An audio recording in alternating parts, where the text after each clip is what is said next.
ফাঁসির রায় এটার কার্যকরের কোনো আসলে কোনো ব্লুপ্রিন্ট ছিল না।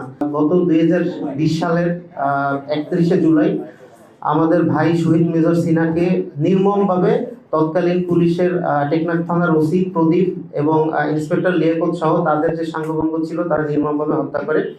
এরপরে তার বোন হচ্ছে এক বাদী হয়ে একটা মামলা করে এবং প্রায় দীর্ঘ 18 মাস পরে অনেক বাধা বিপত্তি, তৎকালীন যে ফ্যাসিস্ট আওয়ামী লীগ সরকার ছিল, যেহেতু ওসি প্রদীপ ফ্যাসিস্টদের অন্যতম দোষকদের একজন ছিল এবং আরো অনেকে ছিল সাথে, তো ফ্যাসিস্ট আওয়ামী লীগ সরকারের আমলে অনেক বাধা বিপত্তি পার হয়ে প্রায় হচ্ছে আপনি জানেন যে 2023 সালের জানুয়ারির 31 তারিখে প্রায় 18 মাস পরে 18 মাস পরে আপনার ওসি প্রদীপ এবং লিয়াকত সহ দুইজনের ফাঁসির আদেশ হয় এবং আরো 6 জনের যাবজ্জীবন হয় এবং ওই মামলায় 7 জনকে বেকসুর খালাস দেওয়া হয়। কিন্তু এরপরে যে জিনিসটা আমরা পরিলক্ষিত হই যে প্রায় 3 বছর হয়ে গেছে, বাট এই যে ফাঁসির রায় এটার কার্যকরের কোনো আসলে কোনো ব্লুপ্রিন্ট ছিল না। তো এরপরে আমরা যখন গত 5ই আগস্ট যখন হচ্ছে একটা বিপ্লবের মাধ্যমে এই দেশ আমরা যেটাকে বাংলাদেশ 2.0 বলি যে স্বাধীন হয়েছিল, সেই বিপ্লব পরবর্তী সময়েও 8 মাস পার হয়ে গেছে, বাট আমরা কিন্তু ওই রকমের কোনো পদক্ষেপ মেজর সিনহার হত্যাকাণ্ডের যে ফাঁসির দণ্ডাদেশ এটা কার্যকর করার কোনো পদক্ষেপ আমরা দেখতে পাই নাই। আমরা পার্সোনালি হচ্ছে অ্যাটর্নি জেনারেল থেকে শুরু করে সর্বোচ্চ পর্যায়ে হচ্ছে যোগাযোগ করেছি এবং তাদের বোঝানোর চেষ্টা করেছি, অনেকভাবে কথা বলেছি। তো তারা প্রথম দিকে বলেছিল যে এটা হচ্ছে আগামী 4 মাসের মধ্যেই শেষ করে ফেলবে।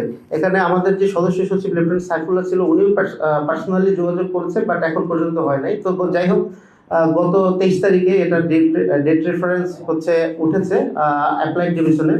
তো যেহেতু এটা অ্যাপ্লাইড ডিভিশনে আছে, তো আমরা চাই যেই অ্যাপ্লাইড ডিভিশনের যে কার্যক্রমটা আছে এটা অতি দ্রুত যদি সম্ভব হয় আগামী 15 দিনের মধ্যে অ্যাপ্লাইড ডিভিশনের যে কার্যক্রম সেই কার্যক্রমটা শেষ করে, এবং আমরা বিশ্বাস করি এবং আমরা আশা করি এটা শুধু আমাদের চাওয়া না, এটা গণমানুষের চাওয়া যে এই যে ফাঁসির রায় আছে ওসি প্রদীপ এবং লিয়াকতের, এই ফাঁসির রায়টা যারা মাননীয় বিচারপতিরা আছেন তারা হচ্ছে বহালি রাখবেন। এবং আমাদের দাবি হচ্ছে যে এই যে ফাঁসির রায়টা আছে এটা যদি অ্যাপেলেট ডিভিশন থেকে ফাঁসির রায়টা হয়, তো যেটা যদি বহাল থাকে, তো বহাল এই রায় দেওয়ার 7 দিনের মাথায় ওসি প্রদীপ এবং লিয়াকতের ফাঁসির যে দণ্ডাদেশ, এই দণ্ডাদেশটা হচ্ছে কার্যকর করতে হবে।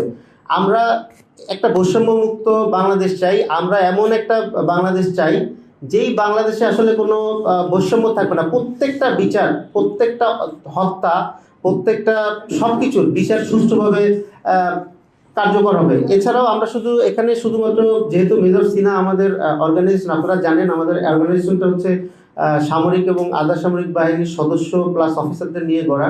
তো সেহেতু আমরা হয়তো মেজর সিনহা নিয়ে কথা বলছি, বাট আমরা শুধু মেজর সিনহা স্যারের মধ্যেই হচ্ছে থাকতে চাই না। আমরা বাংলাদেশের যতগুলা হত্যাকাণ্ড আছে, আপনি বলতে পারেন যে কিছুদিন আগে আমাদের বোন আসিয়াকে নির্মমভাবে হত্যা করা হয়েছে, পারভেজকে নির্মমভাবে হত্যা করা হয়েছে। এছাড়া আপনারা দেখেছেন যে ঢাকা বিশ্ববিদ্যালয়ে একটা মব ক্রিয়েট করে তোফাজ্জল নামক একটা নিরীহ মানুষকে হত্যা করা হয়েছে।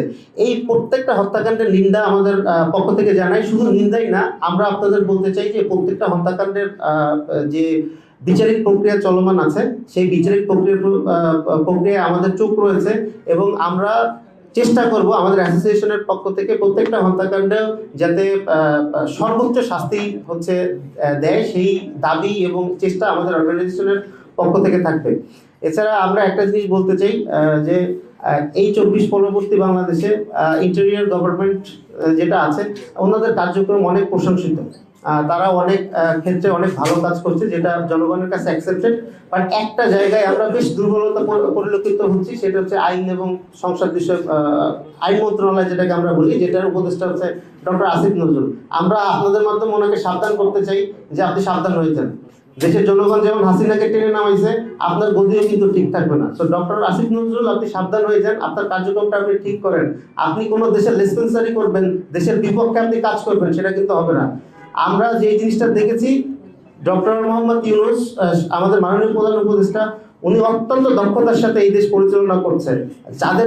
যাদের যেমন একটা কলঙ্ক আছে, আমার মনে হয় যে বর্তমান উপদেষ্টা পরিষদের কলঙ্ক হচ্ছে ডক্টর আসিফ নজরুল। তা আপনি ঠিক হয়ে যান, না হলে দেশের জনগণ কিন্তু আপনাকে টেনে নামাবে।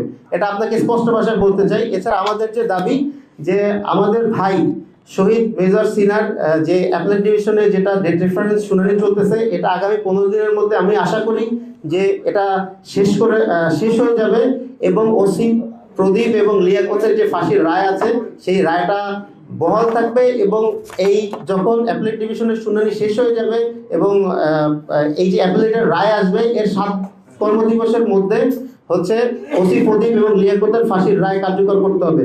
যদি এই ফাঁসির রায় কার্যকর করতে না হয়, আমাদের অ্যাসোসিয়েশনের পক্ষ থেকে আমরা কঠোর কর্মসূচি ঘোষণা করব। আমরা শুধু আমাদের অ্যাসোসিয়েশনের পক্ষ থেকে না, আমরা সারা দেশবাসীর কাছে আহ্বান জানাই যে আপনারা আমাদের সাথে একত্রবদ্ধ প্রকাশ করেন। আপনারা মেজর সিনহা শুধু আমার ভাই না, আপনার ভাই, আপনার সন্তান, সকলের সন্তান। ওনার যদি জাস্টিস হয়, আমরা মনে করবো এটা সারা বাংলাদেশে একটা জাস্টিস পেয়েছে।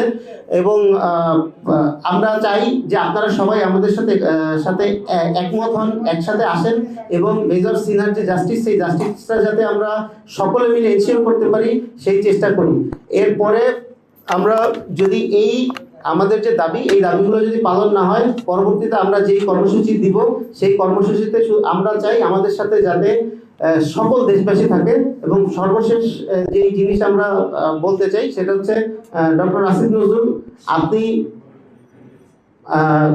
বাংলাদেশের পক্ষে কাজ করেন, আপনি এমন কোনো কাজ করবেন না যেটা দেশের স্বার্থ বিরোধী হয়ে যায়, দেশের জনগণ এটাকে ছাড় দেবে না। ধন্যবাদ।